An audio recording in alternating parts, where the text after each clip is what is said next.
بسم اللہ الرحمن الرحیم۔ السلام علیکم دوستو، کارلاف ٹکر ایک طوائف کے جہاں پیدا ہوئی۔ اس کی والدیت کے خانے میں اس کی ماں ہی کا نام لکھا گیا۔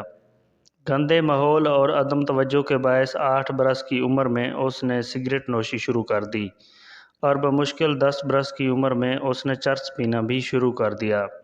پھر 1983 کی وہ رات آ گئی جب اس نے اپنے بوائے فرینڈ کے ساتھ مل کر ایک جوڑے سے موٹر سائیکل چھیننے کی کوشش میں جوڑے کو ہلاک کر کے یہ دونوں وہاں سے فرار ہو گئے، لیکن چند ہی ہفتوں میں پولیس نے انہیں گرفتار کر لیا۔ مقدمہ چلا اور ٹیکساس کی عدالت نے دونوں کو سزائے موت سنا دی، جس کے بعد اپیلوں کا ایک طویل سلسلہ شروع ہو گیا۔ اسی دوران اس کا بوائے فرینڈ بیمار ہو کر جیل میں انتقال کر گیا، جس کے بعد وہ تنہا رہ گئی۔ جیل حکام کو اس حادثے کا کوئی علم نہیں جس نے اس کی زندگی کا رخ ہی بدل دیا۔ وہ لڑکی جو بات بات پر جیل انتظامیہ کو ننگی گالیاں دیا کرتی تھی، وہ اچانک اپنا زیادہ تر وقت بائبل کے مطالعے میں گزارنے لگی۔ وہ نشئی عورت جو ہر وقت سگریٹ اور شراب کا مطالبہ کرتی رہتی تھی، اب زیادہ تر روزے سے رہنے لگی اور اب خدا اور مسیح کے علاوہ کسی چیز کا نام نہیں لیتی تھی۔ وہ ایک طوائف زادی اور قاتلہ کی جگہ مبلغہ بن گئی، ایک ایسی مبلغہ جس کے ایک ایک لفظ میں تاثیر تھی۔ پھر اس نے جیل ہی میں شادی کر لی اور تبلیغ کو اپنی زندگی کا نصب العین بنا لیا۔ اس کی بدلی ہوئی شخصیت کی مہک جب جیل سے باہر پہنچی تو اخبارات کے رپورٹر جیل پر ٹوٹ پڑے اور امریکہ کی معاشرتی زندگی میں بھونچال آ گیا، یہاں تک کہ پوپ جان پال نے بھی زندگی میں پہلی بار عدالت میں کسی قاتلہ کی سزا معاف کرنے کی درخواست کر دی۔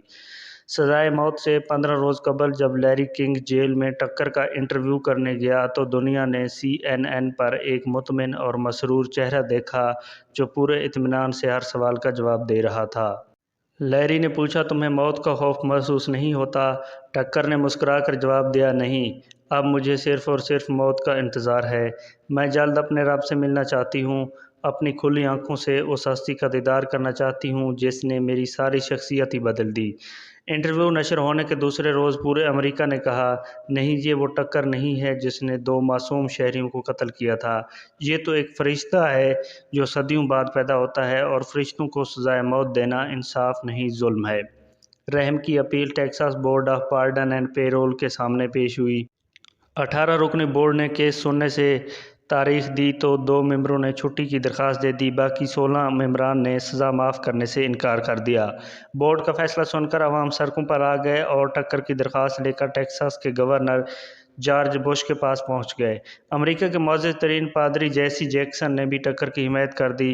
گورنر نے درخواست سنی، جیسی جیکسن اور ہجوم سے اظہار ہمدردی کیا، لیکن آخر میں یہ کہہ کر معذرت کر لی، مجھے قانون پر عمل درآمد کرانے کے لیے گورنر بنایا گیا ہے، مجرموں کو معاف کرنے کے لیے نہیں۔ اگرچہ جرم فرشتے سے بھی سرزد ہوتا تو میں اسے بھی معاف نہ کرتا۔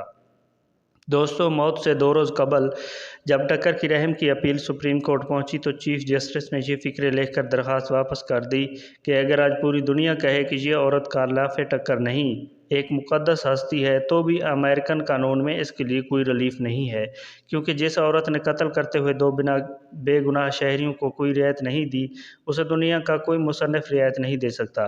ہم خدا سے پہلے ان 2 لاشوں کے سامنے جواب دہ ہیں جنہیں اس عورت نے ناحق مار دیا۔ 3 فروری 1998 کی صبح 5:45 بجے ٹیکساس کی ایک جیل میں 38 سالہ کارلاف ٹکر کو زہریلا انجیکشن لگا کر سزائے موت دے دی گئی۔ دوستو، 4 فروری کو جب CNN سے کارلاف ٹکر کی موت کی خبر نشر ہو رہی تھی تو میں نے اپنے ضمیر سے پوچھا کہ وہ کیا معجزہ ہے جو امریکہ جیسے سڑے ہوئے بیمار معاشرے کو زندہ رکھے ہوئے ہے۔ تو حافظے میں حضور سرور کونین صلی اللہ علیہ وسلم کا وہ قول گونج اٹھا کہ اگر میری بیٹی فاطمہ بھی چوری کرتی تو میں اس کے بھی ہاتھ کاٹ دیتا، اور حضرت علی کا قول چمکنے لگا، معاشرے کفر کے ساتھ تو زندہ رہ سکتے ہیں لیکن ناانصافی کے ساتھ نہیں۔ جو عدالتیں عوامی احتجاج یا حکمرانوں سے متاثر ہو کر اپنے فیصلے بدل دیں تو وہ عدالتیں نہیں، بادبانی کشتیاں ہوتی ہیں جن کی منزلوں کا تعین ملاح نہیں بلکہ ہوائیں کرتی ہیں۔ دوستو، اس کہانی سے آپ کو کیا سبق ملا ہے یہ آپ نے کمنٹ سیکشن میں بتانا ہے، اور مزید ایسی ویڈیوز دیکھنے کے لیے آپ اس چینل کو ضرور سبسکرائب کریں۔ Thanks for watching. اللہ حافظ۔